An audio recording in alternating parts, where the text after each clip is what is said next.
Shalom kawan-kawan, kita akan belajar firman Tuhan dalam epistel dalam minggu Judika tanggal 21 Maret 2021 yang diambil dari kitab Yeremia pasal 31 ayat 31 sampai 34.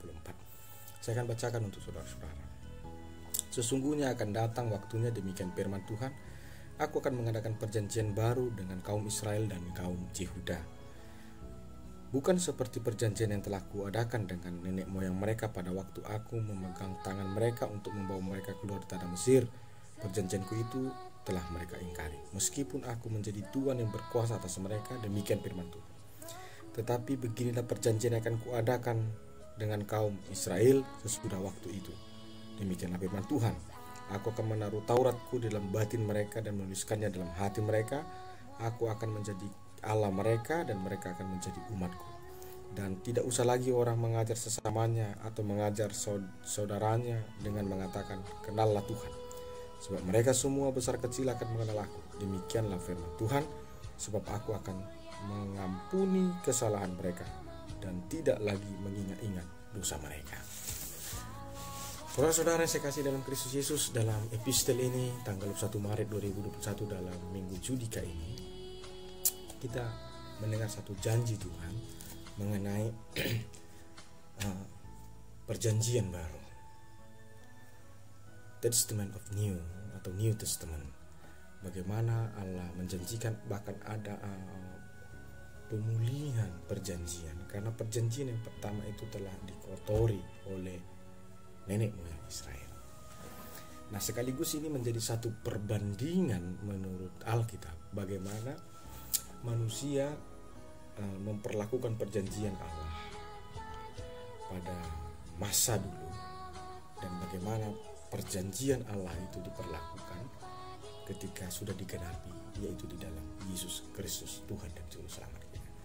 Jelas dikatakan bahwa perjanjian yang sudah dilakukan Allah dengan manusia telah dikhianati oleh leluhur-leluhur Israel. Perjanjian apa yang dimaksud itu? Perjanjian sunat dengan Nuh, perjanjian sunat dengan Abraham maksud saya, perjanjian Taurat dengan Musa, perjanjian untuk segala sesuatu aturan dan peraturan tentang hidup umat Tuhan juga sudah dilanggar. Sebenarnya mereka melakukan secara ritus itu, tetapi motivasinya bukan takut akan Tuhan. Jadi ada banyak juga praktik-praktik seperti itu terjadi pada masa kontemporer dalam kehidupan gereja. Bagaimana orang melakukan ritus-ritus keagamaan atau kekristenan, tetapi mereka melakukannya bukan karena motivasi takut akan Tuhan, tapi mereka melakukannya mungkin karena ikut-ikutan, mungkin karena takut kena hukuman atau dikata-katai orang, dan berbagai alasan lain yang bertentangan dengan kehendak Tuhan. Tetapi pada perjanjian baru Allah mengatakan bahwa perbedaan perjanjian lama dan perjanjian baru, atau perjanjian yang dibuat Allah di perjanjian lama dan perjanjian Allah yang akan dibuatnya di perjanjian baru, itu adalah persoalan bagaimana cara firman atau perjanjian itu hadir. Jika dalam perjanjian lama, perjanjian itu bersifat material, dia tertulis di log batu atau tertulis di dalam kitab atau di dalam buku atau di dalam kertas, kan? Maka perjanjian baru yang akan dibuat Allah, dia tidak lagi, kekuatannya tidak lagi ada di atas batu, daun atau di atas kitab, tetapi ada di dalam hati manusia, ada di dalam pikiran manusia. Artinya disinilah bedanya, bahwa hukum Allah atau perjanjian Allah itu harus tampak dalam karakter dan perbuatan, bukan tampak dalam upacara ritus keagamaan. Maka kesempurnaan yang dikehendaki Allah di dalam kehidupan umatnya adalah hukum-hukumnya itu jangan tampak pada ritus-ritus saja, tetapi juga harus tampak dalam perbuatan sehari-hari. Karena ketika kita berbicara hati, ketika kita berbicara pikiran, kita sedang berbicara tentang tindakan dan perbuatan. Karena tindakan dan perbuatan adalah gambaran hati dan pikiran. Karena itu dikatakan orang bijak, apa yang saudara pikirkan, apa yang saudara rasakan, itulah yang akan saudara lakukan. Karena itu dikatakan di situ,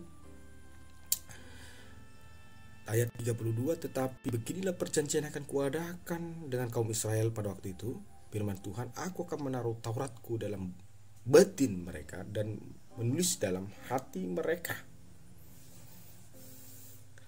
Dan ketika Taurat Tuhan itu ada dalam batin kita, ada dalam hati kita, maka saat itulah Allah itu menjadi Allah kita dan kita adalah menjadi umat Allah. Tapi ketika Taurat Tuhan itu atau perjanjian Tuhan itu ada dalam kitab, ada dalam ritus, ada dalam tradisi, saat itu kita bukan anak Tuhan dan Allah itu bukan Tuhan kita. Kita aja yang merasa sok kenal sama Tuhan, sok ngaku-ngaku anak Tuhan. Enggak. Tuhan jelas katakan, ketika Taurat Tuhan itu, firman Tuhan itu ada dalam batin dan hati kita. Artinya ketika Taurat dan firman Tuhan itu nyata dalam perbuatan kita, saat itulah Allah itu memang Allah kita dan kita adalah umat Allah. Nah, mari kita renungkan. Minggu Sudika berkata, berilah keadilan kepadaku Tuhan. Pertanyaannya adalah, Tuhankah yang tidak memberikan keadilan kepada kita? Atau kita yang buta tentang keadilan Allah yang disediakannya kepada kita setiap hari, setiap detik dalam hidup kita?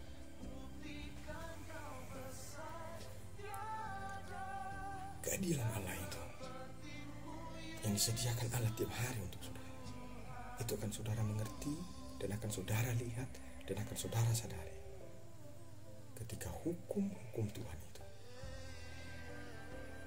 bukan berada di luar dari diri, tapi berada di dalam diri. Ketika hukum-hukum Tuhan itu tidak menjadi bajumu, tidak menjadi kamuflasemu, tidak menjadi manuver-manuver politikmu, tetapi menjadi karaktermu, menjadi darah dan dagingmu. Saat itulah hidupmu akan menjadi judika. Keadilan Allah nyata dalam hidupmu. Dalam nama Yesus.